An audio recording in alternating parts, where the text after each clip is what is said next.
السلام علیکم ورحمۃ اللہ وبرکاتہ نحمده ونصلي على رسوله الكريم اما بعد فاعوذ بالله من الشيطان الرجيم بسم الله الرحمن الرحيم رب اشرح لي صدري ويسر لي امري واحلل عقدة من لساني يفقهوا قولي۔ آج انشاءاللہ ہم پڑھیں گے سیرت الصحابیات میں سیدہ عزہ بنت ابی سفیان رضی اللہ عنہا۔ ان کا نام عزہ تھا، یہ ابو سفیان کی بیٹی ہیں اور حضرت ام حبیبہ کی بہن ہیں۔ ام حبیبہ رسول اللہ صلی اللہ علیہ وسلم کی زوجہ محترمہ تھیں، یعنی ام المومنین۔ والد کا نام ابو سفیان بن حرب ہے۔ یہ زمانہ جاہلیت میں قریش کا ایک سرکردہ سردار تھا، جن کی وجہ سے جنگ بدر ہوئی تھی نا، اور جنگ احد میں بھی یہ شامل تھا۔ سیدہ عزہ کی ہمشیرہ ام حبیبہ رملہ بنت ابی سفیان رسول اللہ صلی اللہ علیہ وسلم کی بیوی تھیں۔ جب رسول اللہ صلی اللہ علیہ وسلم نے اپنے صحابہ کرام کو حبشہ کے حکمران نجاشی کے ہاں ہجرت کر کے جانے کی اور وہاں زندگی بسر کرنے کی اجازت دے دی تھی، کیونکہ اس کے ہاں کسی پر ظلم نہیں کیا جاتا تھا، تو سیدہ ام حبیبہ رضی اللہ عنہا نے اپنے دین کی حفاظت کی خاطر اپنے خاوند عبید اللہ بن جحش کے ساتھ حبشہ کی طرف ہجرت اختیار کی۔ ایک دن ایسا ہوا کہ ان کا خاوند عبید اللہ بن جحش نیند سے بیدار ہوا، تو اس نے ام حبیبہ کو بتایا کہ میں دین نصرانیت کی طرف پلٹ گیا ہوں، یعنی وہ پہلے کرسچن تھے اور یقیناً جب وہ دین سے پھر گیا تو اس کا نکاح خود بخود ختم ہو گیا۔ اور کیا کہا کہ میں دین نصرانیت کی طرف پلٹ گیا ہوں، جس کے ساتھ میں اسلام قبول کرنے سے پہلے وابستہ تھا، اس لیے کہ میری رائے میں دین نصرانیت اسلام سے بہتر ہے۔ پھر وہ کثرت کے ساتھ شراب نوشی کرنے لگا، یہاں تک کہ اس کی موت واقع ہو گئی۔ ام حبیبہ رضی اللہ عنہا نے ابھی عدت کی مدت پوری کی ہی تھی کہ حبشہ کے حکمران نجاشی کی کنیز پیغام لے کر ان کے پاس آئی اور بتایا کہ رسول اللہ صلی اللہ علیہ وسلم نے میرے آقا کی طرف خط بھیجا ہے اور اسے یہ کہا کہ آپ کی شادی کا ان کے ساتھ اہتمام کریں۔ یہ خبر سن کر سیدہ ام حبیبہ رضی اللہ عنہا نے فرحت و انبساط سے جھومتے ہوئے ابرہہ سے کہا، اللہ تجھے خوش رکھے اور خیر و برکت عطا کرے۔ ابرہہ حبشہ کے بادشاہوں کا لقب تھا، جیسا کہ فرعون مصر کے بادشاہوں کا لقب تھا، اور کسریٰ ایران کے، اور قیصر روم کے، اور تبع یمن کے، یعنی ان کے بادشاہوں کا یہ تھا لقب تھا۔ ہم لوگ پڑھتے ہیں نا کہ ابرہہ نے حملہ کر دیا تھا، تو یہ کسی ایک شخص کا نام نہیں تھا بلکہ ان کے بادشاہوں کا لقب تھا۔ رسول اللہ صلی اللہ علیہ وسلم نے عمرو بن امیہ ضمری کو نجاشی کی طرف بھیجا اور اسے یہ پیغام دیا کہ وہ ام حبیبہ کی ان کے ساتھ شادی کا اہتمام کریں۔ خالد بن سعید بن عاص نے نکاح کی ذمہ داری کو پورا کیا، کیونکہ یہ سیدہ ام حبیبہ رضی اللہ عنہا کے قریبی عزیز تھے۔ ان کو ام حبیبہ کا ولی مقرر کر دیا گیا۔ حبشہ کے حکمران نجاشی نے رسول اللہ صلی اللہ علیہ وسلم کی طرف سے 400 دینار حق مہر ادا کیا۔ دینار سونے کا سکہ ہوتا ہے نا، اور اشرفی جو ہے وہ کیا ہوتی ہے، چاندی کا سکہ ہوتا ہے۔ اور آپ دیکھیں ان کا مہر 400 دینار، یہ تو کافی بڑی رقم ہے نا، اور یہ نجاشی نے ادا کی تھی اور حضور صلی اللہ علیہ وسلم کی طرف سے کی تھی۔ اور پھر جب وہ وفات پا گئے تھے نجاشی، تو اللہ کے نبی صلی اللہ علیہ وسلم نے بھی ان کی نماز جنازہ غائبانہ پڑھائی تھی۔ حق مہر کی رقم شرجیل بن حسنہ کی وساطت سے ام حبیبہ رضی اللہ عنہا کو پہنچائی، اور نجاشی نے ولیمے کا اہتمام اپنی طرف سے کیا، جس میں جعفر بن ابی طالب اور دیگر تمام مسلمان بھی شریک ہوئے جو ہجرت کر کے حبشہ میں رہائش پذیر تھے۔ جب ابو سفیان کو بتایا گیا کہ اس کا داماد عبید اللہ بن جحش حبشہ میں نصرانیت کے ساتھ وابستہ ہو کے وفات پا گیا ہے، تو وہ یہ خبر سن کر خوش ہوا، کیونکہ اس کی بیٹی ام حبیبہ اس کے علم کے بغیر ہی مسلمان ہو کر حبشہ ہجرت کر گئی تھی۔ اب وہ نادم ہو کر واپس اس کے پاس آ جائے گی نا، یہ سوچ کر وہ خوش ہو رہا تھا۔ جب ابو سفیان کو بتایا گیا کہ تیری بیٹی ام حبیبہ کی شادی نبی کریم صلی اللہ علیہ وسلم کے ساتھ ہو گئی ہے، وہ اس وقت مشرک تھا اور رسول اللہ صلی اللہ علیہ وسلم کے خلاف برسر پیکار بھی تھا، یعنی ان کے خلاف سرگرمیوں میں وہ کیا تھا، شامل تھا۔ جب اسے ایک دن یہ کہا گیا کہ تیری بیٹی سے محمد صلی اللہ علیہ وسلم نے شادی کر لی ہے، تو اس نے برجستہ کہا کہ بلا شبہ محمد صلی اللہ علیہ وسلم ایک ایسی ذات ہے جس سے مسترد نہیں کیا جا سکتا۔ اس سے کیا سمجھ آتا ہے؟ یعنی دل میں وہ آپ کی بڑائی کا معترف تھا۔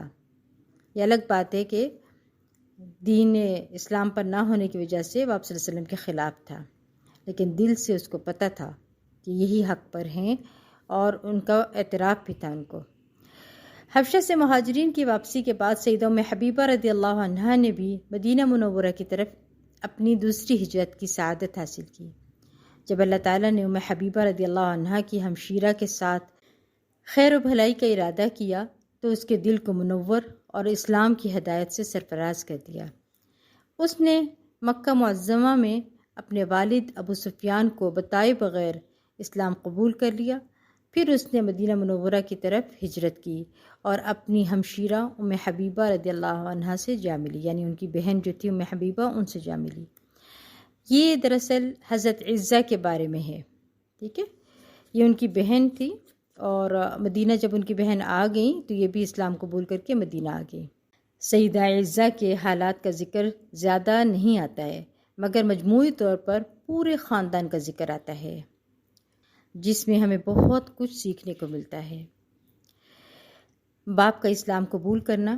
فتح مکہ کے موقع پر جب رسول اللہ صلی اللہ علیہ وسلم نے مکہ معظمہ کی طرف رخ کیا تو اللہ تعالیٰ نے ابو سفیان کے ساتھ خیر و بھلائی کا ارادہ کیا اور اس نے اسلام قبول کر لیا۔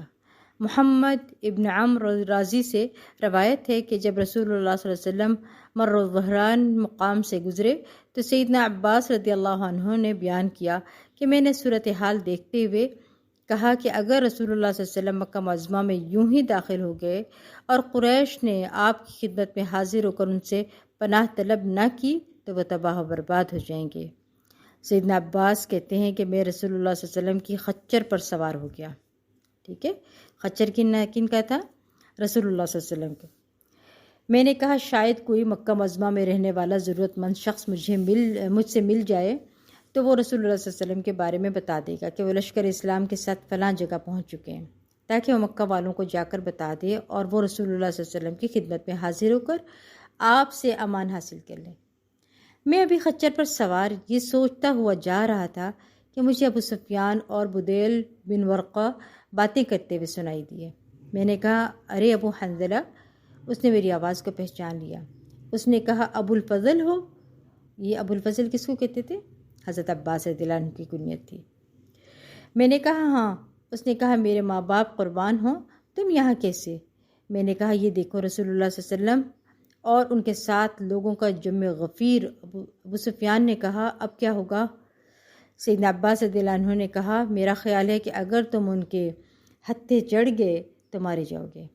اس طرح کرو، یہ رسول اللہ صلی اللہ علیہ وسلم کی خچر ہے جس پر میں سوار ہوں، تم بھی میرے پیچھے سوار ہو جاؤ، ہم رسول اللہ صلی اللہ علیہ وسلم کے پاس چلتے ہیں، میں تیرے لیے ان سے پناہ طلب کروں گا۔ وہ میرے پیچھے سوار ہو گیا اور اس کا ساتھی بدیل بن ورقہ واپس چلا گیا۔ سیدنا عباس اور ابو سفیان دونوں سواری پر چلے جا رہے تھے اور مسلمان ان دونوں کے لیے راستے کی رکاوٹیں دور کر رہے تھے۔ عمر بن خطاب رضی اللہ عنہ نے ان دونوں کو دیکھا تو انہوں نے دیکھتے ہی کہا ارے اللہ کا دشمن ابو سفیان ہے، اللہ کا شکر ہے کہ آج یہ میری زد میں آ گیا ہے۔ سیدنا عمر بن خطاب رضی اللہ عنہ نے آگے بڑھ کر ابو سفیان کو قابو کرنا چاہا، لیکن خچر تیزی سے آگے بڑھ گئی۔ سیدنا عمر بن خطاب رضی اللہ عنہ پیچھے دوڑے تاکہ رسول اللہ صلی اللہ علیہ وسلم سے ابو سفیان کو قتل کرنے کی اجازت طلب کرے۔ ہوا یہ کہ سیدنا عباس رضی اللہ عنہ ابو سفیان رسول اللہ صلی اللہ علیہ وسلم کی خدمت میں حاضر ہو گئے اور پیچھے ہی سیدنا عمر بن خطاب رضی اللہ عنہ بھی پہنچ گئے۔ سیدنا عباس رضی اللہ عنہ نے کہا اے اللہ کے رسول، میں نے ابو سفیان کو پناہ دے دی ہے۔ سیدنا عمر بن خطاب رضی اللہ عنہ نے کہا اے اللہ کے رسول، مجھے اجازت دیجیے کہ میں ابو سفیان کی گردن اڑا دوں۔ سیدنا عباس رضی اللہ عنہ نے کہا اے عمر ذرا ٹھہریے، اگر ابو سفیان بنو عدی بن کعب سے ہوتا، یہ کون لوگ تھے جن کا ذکر کر رہے ہیں آپ صلی اللہ علیہ وسلم؟ یہ حضرت عمر کا خاندان ہے۔ کیا فرمایا؟ اگر ابو سفیان بنو عدی بن کعب سے ہوتا تو میں اس طرح نہ کہتا جس طرح تم کہہ رہے ہو، تم جانتے ہو کہ یہ قبیلہ بنو عبد مناف میں سے ہے۔ سیدنا عمر بن خطاب نے کہا اے عباس، میری بات ذرا غور سے سنو، اللہ کی قسم تیرے اسلام قبول کرنے سے مجھے اتنی زیادہ خوشی ہوئی کہ اگر میرا باپ اسلام قبول کر لیتا تو مجھے اتنی زیادہ خوشی نہ ہوتی۔ یہ باتیں ہو رہی تھیں کہ رسول اللہ صلی اللہ علیہ وسلم نے حکم دیا کہ ابو سفیان کو اپنے گھر لے جاؤ اور صبح میرے پاس لاؤ۔ اس طرح رسول اللہ صلی اللہ علیہ وسلم کے حکم کی تعمیل کی گئی۔ لیکن ابو سفیان رات بھر سو نہ سکا۔ وہ اس غم میں مبتلا تھے کہ معلوم نہیں انجام کیا ہوگا۔ وہ ساری رات جاگتے رہے۔ صبح ہوئی تو سیدنا عباس رضی اللہ عنہ ابو سفیان کو لے کر رسول اللہ صلی اللہ علیہ وسلم کی خدمت میں حاضر ہوئے۔ آپ صلی اللہ علیہ وسلم نے فرمایا، ابو سفیان، بڑی افسوس کی بات ہے، کیا ابھی وقت نہیں آیا کہ تم لا الہ الا اللہ کی حقانیت کو جان لو؟ ابو سفیان نے کہا، میرے ماں باپ آپ پر قربان ہوں، آپ کتنے بردبار، معزز اور صلہ رحمی کرنے والے ہیں۔ اگر اللہ کے سوا کوئی اور الہ ہوتا تو میری یہ حالت نہ ہوتی۔ رسول اللہ صلی اللہ علیہ وسلم نے فرمایا، ابو سفیان، بڑے افسوس کی بات ہے، کیا ابھی وقت نہیں آیا کہ تم کو یہ معلوم ہو کہ میں اللہ کا رسول ہوں؟ ابو سفیان نے کہا، میرے ماں باپ آپ پر قربان ہوں، آپ کتنے بردبار، رحم دل، معزز، سخی اور صلہ رحمی کرنے والے ہیں۔ میرے دل میں یہ احساس پیدا ہو گیا ہے کہ آپ واقعی اللہ کے رسول ہیں۔ آپ نے دیکھا کہ ابو سفیان جو ہیں وہ کتنا ڈرے ہوئے تھے۔ ان کے اندر یہ سوال پیدا ہو رہا تھا کہ اب پتہ نہیں میرے ساتھ کیا ہوگا، اور ایسا کیوں ہوا تھا؟ یقیناً آپ کے انداز، آپ کے معاملے کرنے کے طریقے سے۔ آپ صلی اللہ علیہ وسلم اگر چاہتے تو ایک حکم دیتے تو حضرت عمر ان کی گردن اڑا دیتے، مگر آپ صلی اللہ علیہ وسلم نے ایسا نہیں کیا، بلکہ ان کو مہلت دی اور پھر بلا کر بات چیت کی۔ اور ہم ایسے میں اپنے دشمنوں کے ساتھ کیا کرتے ہیں؟ آپ سوچیں ذرا، ایک شخص آپ کے سامنے آ جائے جو ساری زندگی آپ کی مخالفت کرتا رہا اور آپ نے اس پر قابو پا لیا ہو، تو پھر کیا کریں گے؟ تو ایسے میں وقت ہے کہ اس کو کیا کیا جائے؟ نصیحت کی جائے۔ یعنی اب وقت ہے کہ آپ اسے دین کی طرف لے آئیں، اور یہ تبھی ہوتا ہے نا جب اسے آپ معاف کر دیں گے، تبھی آپ پھر ایسا کام کر سکیں گے نا۔ سیدنا عباس رضی اللہ عنہ فرماتے ہیں کہ میرا دل پریشان تھا، کیونکہ سیدنا عمر بن خطاب رضی اللہ عنہ رسول اللہ صلی اللہ علیہ وسلم کے اشارے کے منتظر تھے کہ کب مجھے اشارہ دیا جائے اور میں ابو سفیان کی گردن اڑا دوں۔ رسول اللہ صلی اللہ علیہ وسلم نے فرمایا، اے ابو سفیان، اسلام قبول کر لو، پہلے اس سے کہ تیری گردن اڑا دی جائے۔ اس نے اسلام قبول کر لیا اور کلمہ شہادت پڑھ لیا اور حق کی گواہی دی۔ آپ دیکھیں یہاں پر کتنا خوبصورت سبق ملتا ہے کہ پہلے سمجھایا، پھر اس کو خطرناک نتائج بھی بتا دیے۔ سیدنا عباس رضی اللہ عنہ نے کہا، اے اللہ کے رسول، ابو سفیان کو اپنے اسلام قبول کرنے پر فخر ہے، اس کو کچھ انعام سے نوازیں۔ آپ صلی اللہ علیہ وسلم نے فرمایا، ہاں، من دخل دار ابی سفیان فہو آمن، جو آج ابو سفیان کے گھر میں داخل ہو جائے گا وہ امن میں ہوگا۔ ومن اغلق علیہ دارہ فہو آمن، اور جو گھر کا دروازہ بند کر لے گا وہ امن میں ہوگا۔ ومن دخل المسجد فہو آمن، اور جو مسجد حرام میں داخل ہو جائے گا وہ امن میں ہوگا۔ ایسا کیوں ہوا تھا ابو سفیان کے ساتھ؟ یعنی اتنا بڑا اعزاز کیوں دیا گیا تھا کہ اس کے گھر میں امن ہوگا؟ کیونکہ وہ سردار تھا، تو ان کو ان کے اعتبار سے انعام دیا گیا تھا۔ لوگ یہ اعلان سن کر اپنے گھروں میں اور مسجد حرام میں داخل ہو کر پناہ میں آ گئے۔ فتح مکہ کا دن صحیح بخاری میں ہے، جب رسول اللہ صلی اللہ علیہ وسلم فتح مکہ کے دن چلتے ہوئے قریش کے پاس پہنچے تو ابو سفیان، حکیم بن حزام اور بدیل بن ورقہ رسول اللہ صلی اللہ علیہ وسلم کی خبر معلوم کرنے کے لیے اپنے گھروں سے نکل کر ادھر ادھر پھر رہے تھے۔ وہ گھومتے پھرتے مر الظہران مقام پر پہنچے تو وہاں جگہ جگہ آگ کے الاؤ جل رہے تھے، جیسے عرفہ کے دن جلا کرتے تھے۔ ابو سفیان نے کہا، یہ الاؤ تو میدان عرفہ کا منظر پیش کر رہے ہیں۔ بدیل بن ورقہ نے کہا، یہ بنو عمرو قبیلے کے لوگ ہیں۔ ابو سفیان نے کہا، نہیں، بنو عمرو قبیلہ تو تعداد میں بہت تھوڑا ہے۔ اتنے میں رسول اللہ صلی اللہ علیہ وسلم کے پہرے داروں نے ان تینوں کو دیکھ لیا اور انہیں گرفتار کر کے رسول اللہ صلی اللہ علیہ وسلم کی خدمت میں پیش کر دیا۔ ابو سفیان نے اسلام قبول کر لیا۔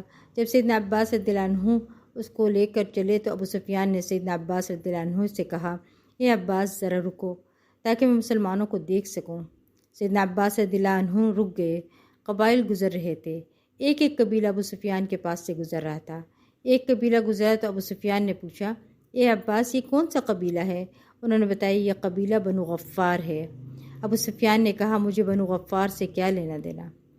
پھر قبیلہ جہینہ گزرا۔ اس نے پھر پوچھا تو سیدنا عباس نے اسے بتایا۔ پھر سعد بن حزیم گزرا اور ابو سفیان نے پہلے والا سوال دہرایا تو اسے بتایا گیا۔ پھر قبیلہ بنو سلیم کا لشکر گزرا، پھر بہت بڑا لشکر گزرا۔ اتنا بڑا لشکر اس سے پہلے نہیں دیکھا گیا تھا۔ پوچھا یہ کون ہے؟ سیدنا عباس رضی اللہ عنہ نے بتایا یہ انصار ہیں۔ اس لشکر کا امیر سعد بن عبادہ ہے، جھنڈا اس کے ہاتھ میں تھا۔ سعد بن عبادہ نے کہا اے ابو سفیان، آج خون ریز جنگ ہوگی، آج اگر کوئی کعبہ میں بھی داخل ہو گیا اس کو بھی نہیں چھوڑا جائے گا۔ ابو سفیان گھبرا گیا۔ اس کے بعد ایک چھوٹا سا لشکر گزرا، اس میں نبی کریم صلی اللہ علیہ وسلم اور چند صحابہ کرام تھے اور جھنڈا زبیر بن عوام کے ہاتھ میں تھا۔ جب رسول اللہ صلی اللہ علیہ وسلم ابو سفیان کے پاس سے گزرے تو انہوں نے کہا اے اللہ کے رسول، کیا آپ کو معلوم ہے سعد بن عبادہ نے کیا کہا؟ وہ کہتا ہے کہ آج خون ریز جنگ ہوگی، کسی بھی دشمن کو نہیں چھوڑا جائے گا۔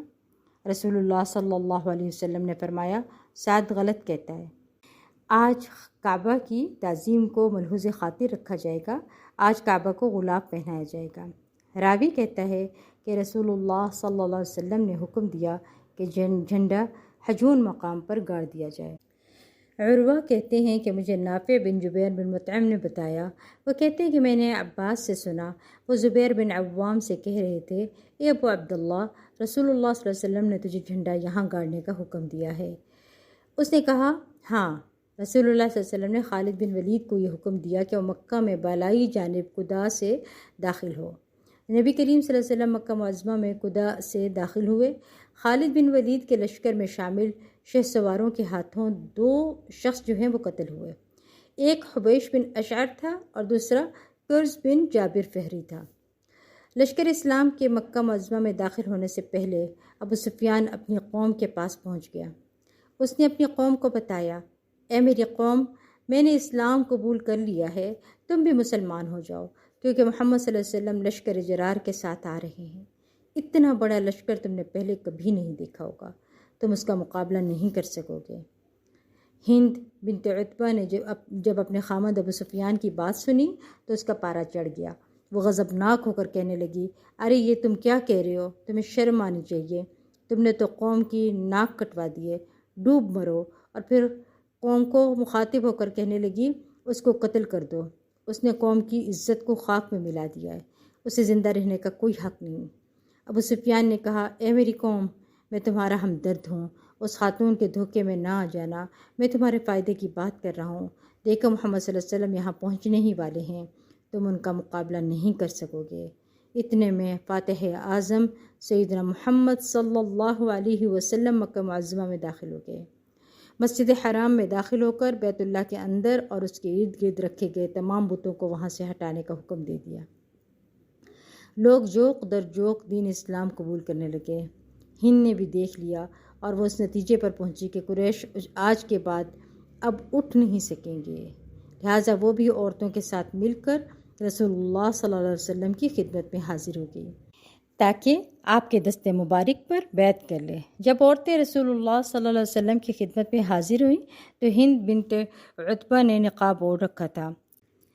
ہند نے آگے بڑھ کر چہرے سے نقاب ہٹایا اور عرض کیا اے اللہ کے رسول، میں ہند بنت عتبہ ہوں، اسلام قبول کرنا چاہتی ہوں، آپ کے مبارک ہاتھ پر بیعت کرنے کی آرزو مند ہوں۔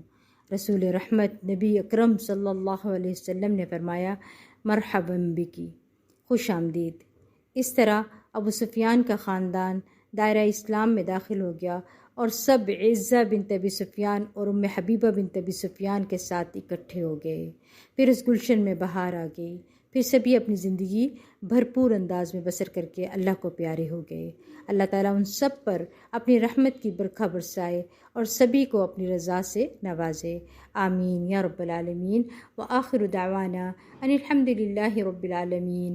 سبحانک اللہم وبحمدک، اشہد ان لا الہ الا انت، استغفرک واتوب الیک۔ السلام علیکم ورحمۃ اللہ وبرکاتہ۔